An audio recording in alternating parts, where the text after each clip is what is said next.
My best friend warned me about this girl. I pulled up to the frat house. The music was thumping through the open windows as I stepped out of the car. I had been looking forward to this party all week, and I was excited to spend the night with my girlfriend, Emily. We had been dating for a few months, and everything seemed perfect. I walked into the frat house and scanned the room for Emily. I spotted her friends dancing in the living room, but Emily was nowhere to be found. I made my way through the crowded hallways, asking people if they had seen her.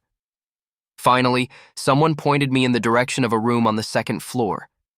I walked up the stairs, my heart beating a little faster with every step. I had a feeling that something was off. I reached the top of the stairs and made my way down the hall, the music and laughter growing fainter as you approached the room. I stood outside the door, hesitating for a moment. I didn't want to interrupt anything, but at the same time, you had to know where Emily was. I took a deep breath and slowly turned the handle, pushing the door open. The room was dimly lit, the only light coming from a lamp on the bedside table. Emily was sitting on the bed, her back to me, talking to someone.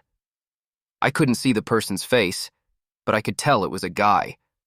They were laughing and chatting, completely absorbed in their conversation. My heart sank as you realized what was happening. It felt like I had been punched in the gut. I tried to process what I was seeing, but my mind was racing. I didn't know what to do. I stood there for what felt like an eternity, frozen in shock. Emily finally turned around, a look of surprise on her face as she saw me standing in the doorway. The guy turned around too, and I saw that it was one of the frat brothers, someone I had met a few times before. Emily jumped up from the bed, a look of guilt on her face. "What are you doing here?" she asked, trying to sound casual. I didn't say anything. I just stood there, trying to process what I had just seen. The guy on the bed looked uncomfortable, trying to make a quick exit.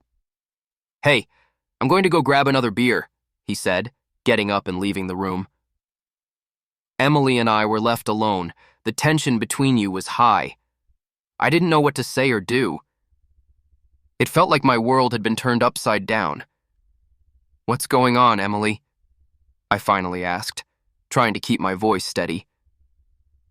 Emily looked at me, tears welling up in her eyes. "I can explain," she said, but I didn't want to hear it. I turned around and walked out of the room, leaving Emily and the frat house behind.